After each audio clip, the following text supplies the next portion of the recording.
Hi everybody, as I'm here, your transformation coach and founder of Heal the Heart. I empower you to achieve mental and emotional clarity, find your purpose, and take actions toward living a fulfilled and more happier life.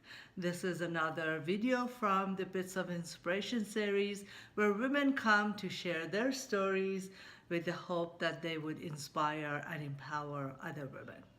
Today we are joined by Heidi Hooper, a dear Hello. friend. Hi. She is an angelic energy healer. And she's here to tell us about how anything is possible, and regardless the challenges that you have in life, all the difficulties, you can rise above them.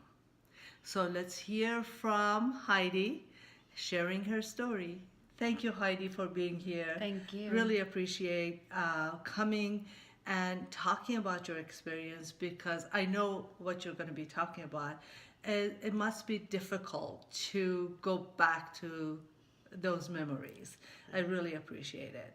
So, can you tell us pleasure. about your story? That's okay. Well, I came from a very abusive background when I was very young as a child. I pretty much went through abuse most of my life. Been through rape and verbal abuse and physical abuse pretty much my whole life.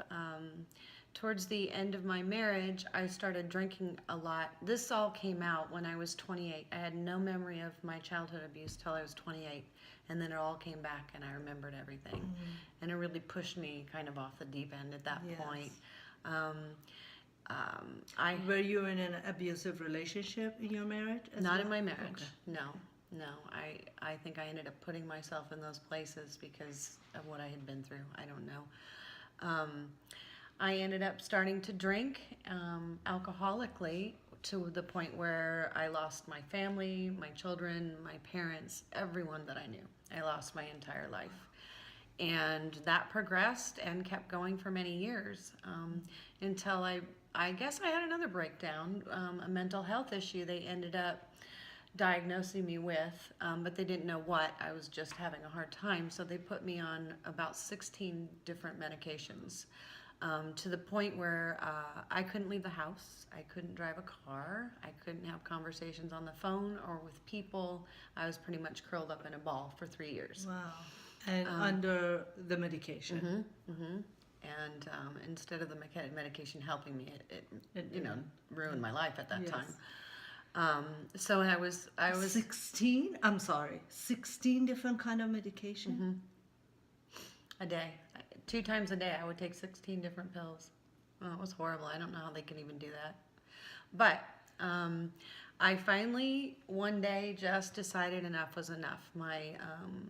My children were there with me. They're getting to get, ready to get married and have lives, and I either was going to change things or not be a part of all that, which was just killed me. And I finally, my mind, body, and soul said enough. And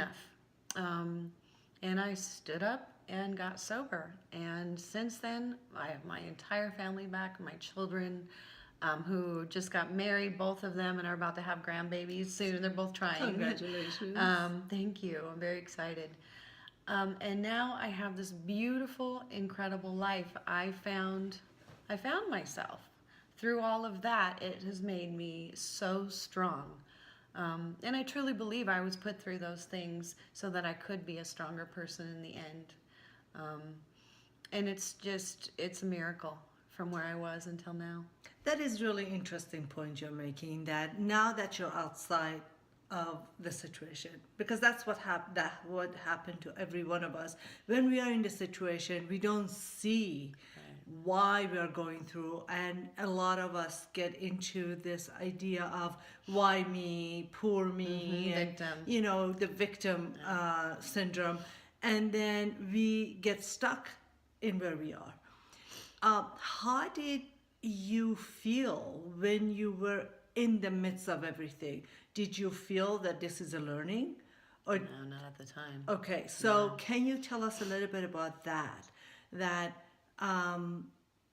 even though you were under influence and everything, I understand, but what can you remember some of your thought process and how you were feeling that, eventually got you to a place of enough is enough?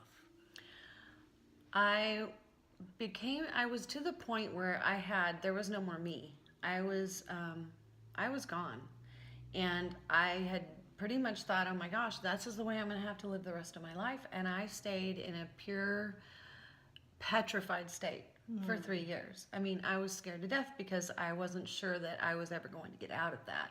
And I didn't know how, for sure. Um, yeah, I just, at the time, I felt so hopeless until, like I said, maybe I didn't say, I went to the hospital for Okay. something. I've had 30 surgeries in my life also, which has also put, the addiction to pain medication was very easy because of all the Exactly. surgeries I had had. And I was in the hospital one day, and the nurse had come up, and she was reading all of my medications, and she mouthed, "Oh my God," she mouthed it.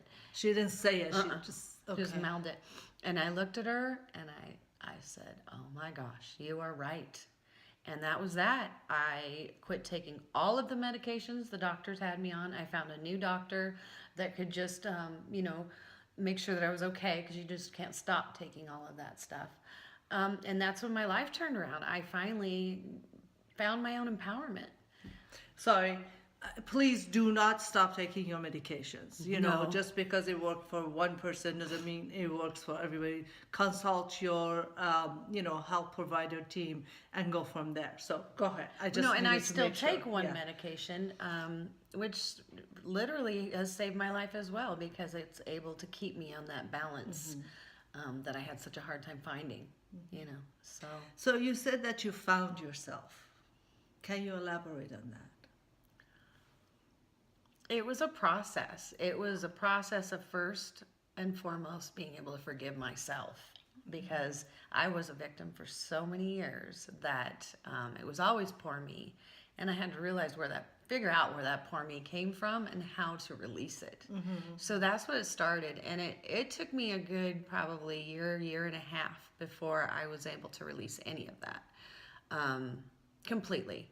And I wouldn't even say completely. I still work on it all the time, We always do. We always do. But I worked so hard at it that my life has become the most beautiful, blessed, honored. I just can't believe how grateful I am for, and how blessed I am for all the beautiful things I have in my life now. And God and Spirit is a big part of that, and loving myself again. So I mean, it's truly a miracle. I can't believe that I'd ever be here after all that I've been through. And the point is, you had all of this in your life back then. You were just not able to see it and appreciate it because of all the fog that was covering you, and you needed to go through that experience in order to be able to appreciate what you have. Absolutely. Now, how difficult was the process? Because it is, for my own understanding, I hear about people trying and falling back. With alcoholism? With alcohol, with drugs. It's just like keep falling back. So please help me understand the difficulty of the process. I fell back many times over the years, and it wasn't a quick life sentence. It was a good, 10, 12 years, and it was not easy. It was literally coming to the point where I just couldn't take anymore. It was either that had to change, or I didn't know what was going to happen. I had lost so much control that I was pretty much giving up. I was either going to just step out of it or just die in it. And so it wasn't easy. It takes a lot of perseverance, a lot of letting go of the things that got you there in the first place. A lot of people do come from abuse and all of that that are alcoholics. A lot of us have the same story. And it takes persistence, and it takes being loyal to that and making that first, so that the rest can fall into place. So forgiveness was not only forgiving yourself; it was forgiving the other. The people that abused me, my stepfather that abused me, the doctors that put me in this state of coma for no reason, and just all of that, having to forgive everything that I was feeling like was done to me. Poor me, I'm the victim, which I was, but at the same time, unless I was able to forgive them and let go of those situations, I carried them with me.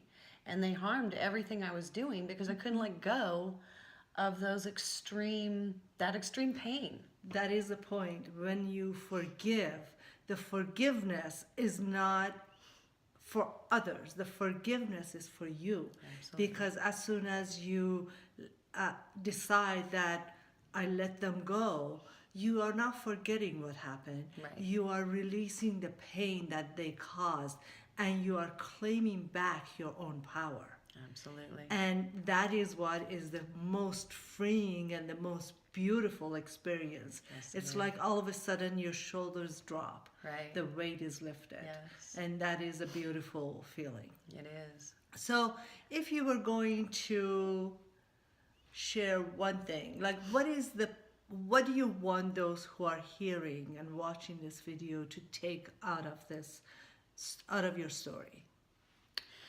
I would say the most important thing is that no matter what kind of trials or tribulations or abuse or alcoholism, anything that has happened, that you can come through it. I'm living proof, I never thought it was possible, but it is, and it is a process. It's not easy. You have to be wanting to do that. I'm willing to do the work. Willing to do it, wanting to do it, and willing to do the work, absolutely. But I'm just here to show that anything's possible. Anything's possible, and anybody, if they set their mind to it, can get through all of these things and still have a beautiful, blessed life. Exactly. Thank you so much, Heidi. I really appreciate you sharing your story with me and everybody else who's watching.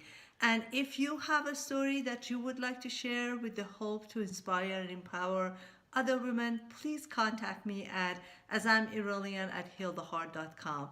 And I'll talk to you soon. Thank you for watching. Thank you for having me.